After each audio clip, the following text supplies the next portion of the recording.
Welcome back to Bad Files, where real stories are told with respect, awareness, and a clear message. Today we examine one of the most disturbing crimes shaped by social media obsession. This case involves a bright young girl, a dangerous relationship, and a tragedy that played out publicly on the internet. A tragedy that forced platforms, authorities, and families to confront the harsh truth about online violence and the way social media reacts to real-life suffering. This is the story of Bianca Devins, a teenager whose life, dreams, and future were stolen, while the world watched in disbelief. Viewer discretion is advised. Who Bianca was?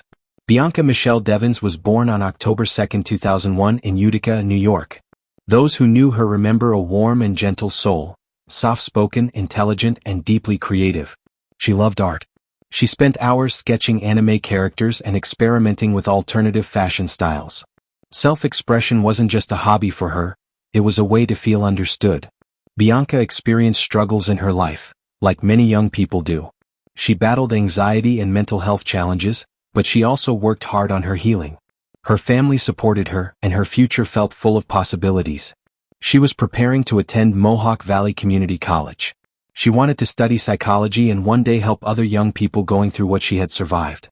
That was who Bianca wanted to become, someone who brought comfort rather than pain. Online, Bianca gained a following for her unique style and aesthetic. She interacted on platforms like Instagram, Discord, and forums connected to gaming and alternative subcultures. Most people saw her as a friend, someone they connected with through mutual interests. But in the digital world, not all attention is safe. A dangerous connection. In 2019, Bianca met Brandon Clark. They connected online and later in person. He was older, 21 years old. To Bianca, he was a friend, someone she hung out with occasionally. But to Clark, Bianca was something more, something he thought he deserved. Friends would describe him as increasingly possessive, jealous, and emotionally unstable. He wanted control. And when he didn't have it, he reacted with anger. There were signs that this relationship dynamic was unhealthy. He monitored who she spoke to. He became upset when she spent time with others.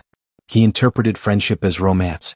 But Bianca was trying to enjoy life as a teenager. She was exploring new friendships, new interests, and a new stage of independence. Clark, however, believed he was losing something that was never his to begin with. The concert night. On July 13, 2019, Bianca and Clark traveled together to New York City to attend a concert. They met other friends there and the night was supposed to be fun, a break from stress. But Clark noticed Bianca talking closely with another boy from the group. He began to fume with jealousy. To him, this moment shattered his fantasy of a relationship that Bianca had never agreed to. Friends who attended the concert said Clark's mood shifted. He became quiet, cold, and agitated. He felt rejected, and anger took over. As they left the concert and later drove back toward Utica, tension filled the car.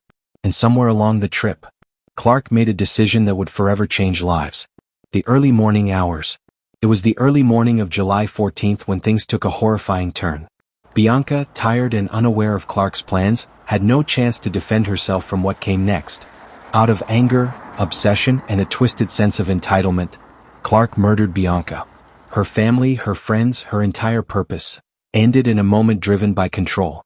But even that wasn't the end of the horror. The online aftermath.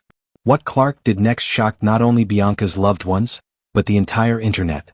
He took photos of the crime scene and posted them online. To group chats. To Discord servers. Even to Bianca's own Instagram audience.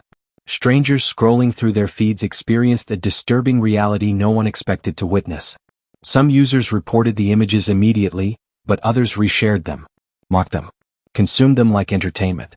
The very platforms that Bianca used to express herself quickly became the place where many first learned of her death.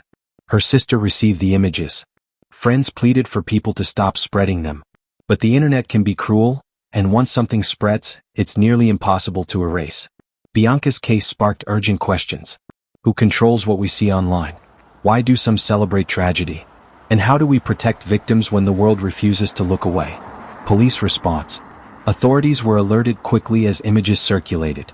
Police traced Clark's location to a wooded area in Utica. When officers arrived, Clark attempted to harm himself, a final act of control. But he survived and was taken into custody. As the investigation unfolded, prosecutors charged him with second-degree murder. Faced with overwhelming digital evidence, Clark pleaded guilty. A trial would have forced Bianca's family to relive every moment publicly, so he accepted his punishment without contest. In March 2021, Brandon Clark was sentenced to 25 years to life in prison. Family, advocacy, and change. Bianca Devins was more than a headline, more than a trending topic. She was a daughter, a sister, a friend, and a young woman with dreams. Her family has since worked tirelessly to ensure Bianca is remembered for her life, not the way it ended. They have become advocates for change, pushing for reforms in online safety protections, social media reporting systems, laws that penalize sharing violent images. Their fight represents every victim whose last moments were stolen and exposed online. And their message is clear. Digital spaces should never be a weapon. Bianca's story reminds us how easily trust can turn dangerous, how obsession can hide behind friendship, and how the internet can amplify cruelty if we don't act responsibly.